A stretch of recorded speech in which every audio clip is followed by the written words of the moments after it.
عليكم ورحمة الله وبركاته. اللهم صل وسلم وبارك على سيدنا محمد وعلى آله وأصحابه أجمعين. ازيكم حبايب قلبي، عاملين ايه؟ اللهم صل وسلم وبارك عليك يا حبيبي يا رسول الله. النهاردة قلت أوري طريقة لحبايبي البنات الحلوين اللي مبيخشوش المطبخ. أنا هوريكم النهاردة أسهل طريقة لعمل الرز كده. ده رز أبيض، هنعمل رز أبيض النهاردة. بصوا هنا عندي نص كيلو من الرز مغسول اهو زي الفل. تمام. هنجيب هنا زيت، انا هفضي الازاز، يعني هنعمل كم معلقة زيت كده. بصوا بسم الله، دي معلقة من الزيت، معلقتين من الزيت. هنغلف بيهم الرز كده معانا زي ما شايفين كده يا بنات حبايبي اهو كده. هنغلف كده الرز ده رز ابيض. هنحط ميه من الحنفيه، مش هنحط غير ميه من الحنفيه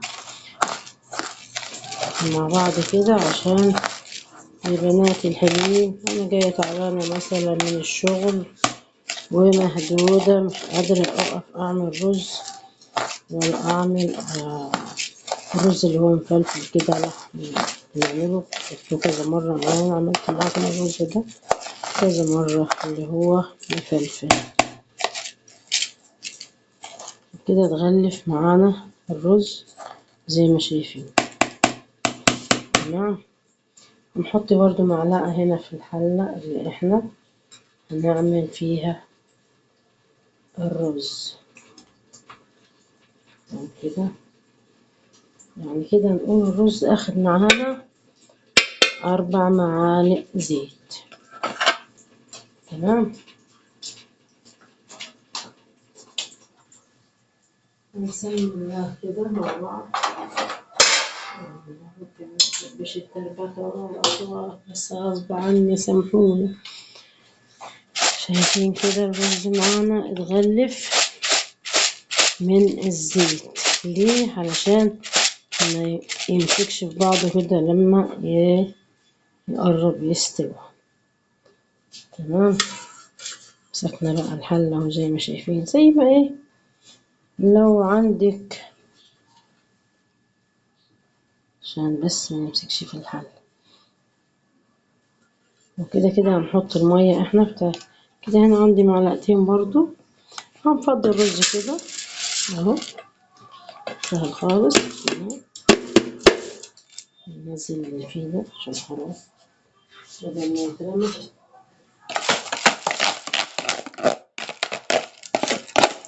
سامحوني على الأصوات والدربكة اللي بتحصل في الفيديوهات.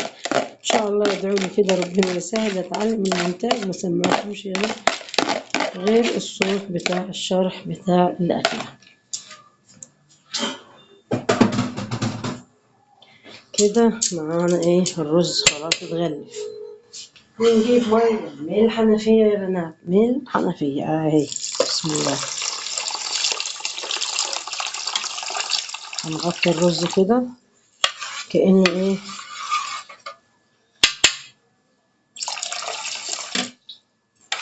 المعيار اهو. تغطي الرز زي ما احنا بنشوف اهو. بصوا احنا بنعمل بنحط المعلقة كده بعد ما نخلص نسيب. خلاص ثبتت المعلقة، يبقى مش هنحتاج مننا تاني مية او شرب. نضرب كده الرز معانا، وبكده هنروح على البوتاجاز. المية الشوربة هتعتبر شوربة اللي احنا بنحطه كده هتغلي. اول ما تيجي تغلي هنغرف من نفس المية دي كده اللي احنا حطيناها، وهنحط المرقة بتاعتنا والملح بتاعنا ونظبط الدنيا في كوباية كده، ونروح ضايفينهم تاني على البتاع ده معاكم اهو اول باول. طبعا يا جماعة احنا الرز كده بدأ يغلي معانا. تمام. وانا هنا معايا مرقة. بصوا بسم الله، ناخد مية سخنة من هنا عشان ندوب معانا المرقة. النار كده مع ناخد دي كده كده المرقة دابت مفيهاش أي حاجة. بسم الله.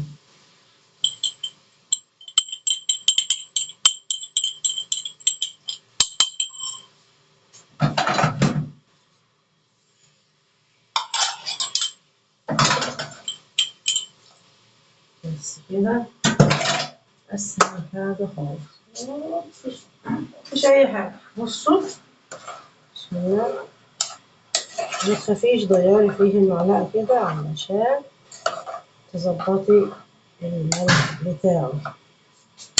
عشان أسمع الأصوات حبيب قلبي. حطي برضو عشان المرقة إنما إيه نطرة ملح كده. بس كده يا حبيب قلبي نسوي كده. بس كده على كده. ربنا يهدي الحال، ربنا يهدي. طبعا يا جماعة أنا آسفة على الأصوات اللي انتوا بتسمعوها. حبيب قلبي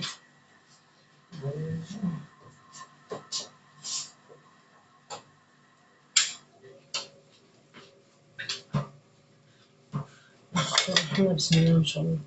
بسم الله. الرز بتاعنا كده. حبيب قلبي بصوا بسم الله ما شاء الله. بصوا يا ولاد، ده الرز اللي احنا عملناه في 5 دقايق مفيش. طبعا الرزاية الواحدة بوحدتها زي ما شايفين اهو. بصوا ما شاء الله. بس كده استوى كده عندنا الرز ما شاء الله عليه. بصوا يعني الواحدة بوحدتها زي ما شايفين، ولا تقفي ولا تقليب رز ولا الكلام ده كله.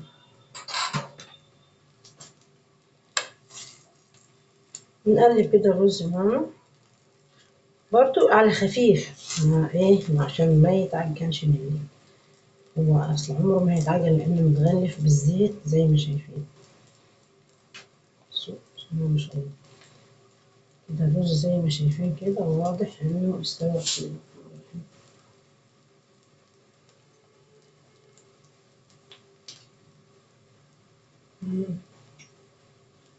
استوى 100.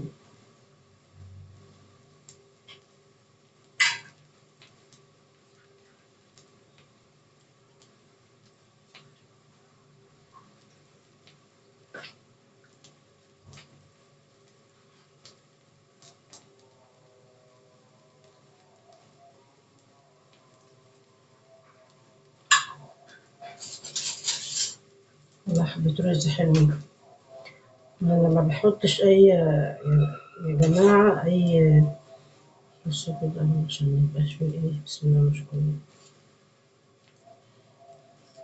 كده أهو قعر الحلة معانا.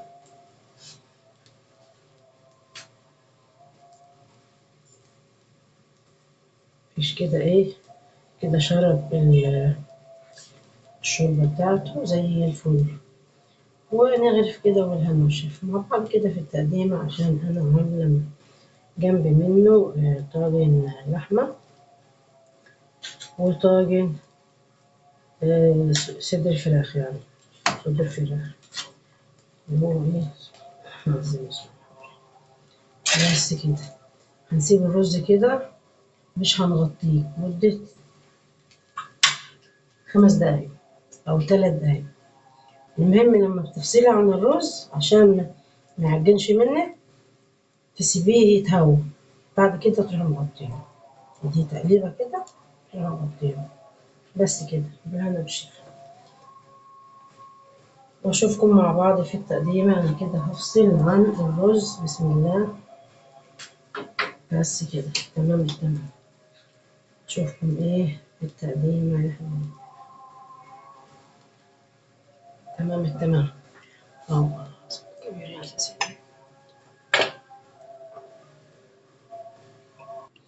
يلا بينا نغرف كده الرز بتاعنا بسم الله الرحمن الرحيم. زي ما يعني ملحقش يعني يا دوب مكملش دقيقة. بصوا بسم الله ما شاء الله، شايفين كده الرز الأبيض اللي أنا عملته معاكم. أنا بقول عشان بناتي الحلوين اللي هما بيجوا من الشغل مستعجلين كده يبقوا عارفين الطريقة دي كده. بصوا الرز بصوا مفيش، الحلة لسه بتغلي. بسم الله الرحمن الرحيم، بسم الله. شايفين البخار حتى طالع، شايفين كده اهو زي ما شايفين كده. يعني مفيش واحدة ماسكة في أختها. ليه بقى؟ علشان أنا غلفته يا بنات زي ما شفتوني كده بالزيت قبل ما أحطه في المية. بس كده خلي بقى الماء هنا يبرد يتهوى براحته. معلش بس أنا قلت أغرف عشان أصلي المغرب بصراحة، ألحق أصلي. إيه رأيكم في الطريقة دي كده؟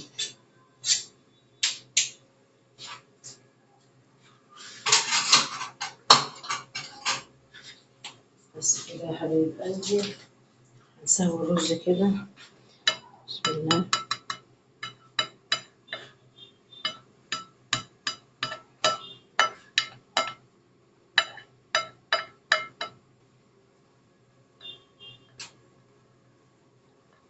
معلش ايه عشان مش عايزة اضغط. اتمنى تعجبكم كده الطريقة دي كده، والله حبة رز حلوين يستاهلوا بقكم بصراحة. بس كده يا حبايب قلبي. بس المية اللي انا حطيتها قدامكم للأمانة انا حطيت نص كوباية تاني عشان بس يبقى ايه مع بعض، وتبقى قدامك الرز بتاعك يبقى ايه. شايفة انتي لو محتاج ملح، لو محتاج مرقة، لو محتاج اي حاجة. انا بقى زي ما شفتوا محطتوش اكتر من المرقة اللي قدامكم بس كده. وهنا معايا الطواجن ما شاء الله. ايه رأيكم حبايب قلبي؟ بينا هنصور.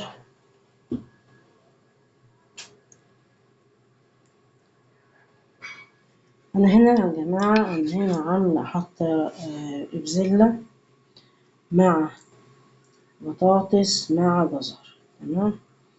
هنا عندي الطاجن بتاعي، اللحمة بتاعتنا. تمام. دي البطاطس بتاعتنا زي ما شايفين استوت، كل حاجة استوت بقت زي الفل. تمام. أنا إيدي الشمال مش عارفة تغرف بصراحة. أنا هغرف وأوريكم كده. هنا معايا ده بالفراخ. هنا عندي صدور فراخ زي ما شايفين كده. بصوا بسم الله ما شاء الله. ايه رأيكم؟ عملنا ايه؟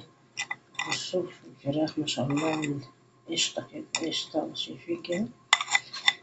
ده صدور فراخ برضو نفس الطريقة، بطاطس وجزر والكلام ده كله. بس كده. هنا صدر الفرخة أنا مقطعاه كده على 3 قطع اهو زي ما شايفين اهي. مقطعة كده كام قطعة مع بعض، يعني قطعته على 3 في الطاجن الصغير، لأن عندي محمد ما بياكلش اللحمة. هنا عندنا احنا اللحمة.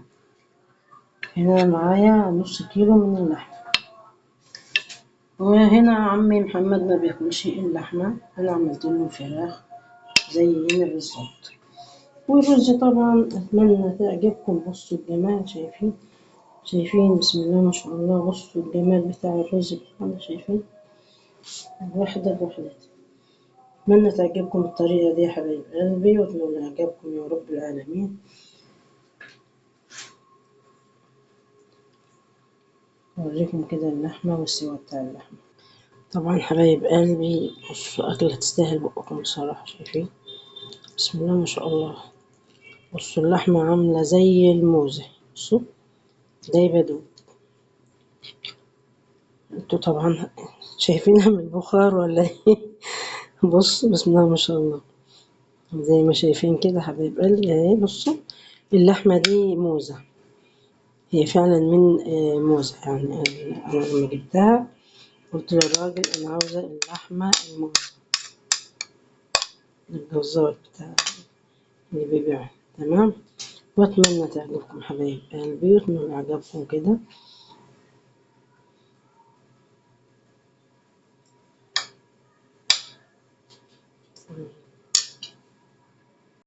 وأتمنى تعجبكم حبايب قلبي الطريقة دي كده يا رب، وأتمنى إعجابكم. وفي حفظ الله يا حبايب قلبي ورعاية الله، مع ألف ألف سلامة. في حفظ الله وفي أمان الله. بصوا اللحمة بسم الله ما شاء الله. اتفضلوا معانا، اتفضلوا يا حبايب قلبي. في حفظ الله ورعاية الله يا حبايب قلبي، مع ألف ألف سلامة. أتمنى تعجبكم كده الطريقة بتاعت الرز. أنا قلت أصور معاكم الرز بس إيه، قلت خلاص طالما إيه الطاجن استوى، الطاجنين كده استووا، هنصورهم بالمرة مع بعضين. بتمنى تعجبكم حبايب قلبي، وأتمنى إعجابكم. في حفظ الله وفي أمان الله، ومع ألف ألف سلامة. في حفظ الله ورعاية الله. وتفضلوا معنا يا حبايب قلبي.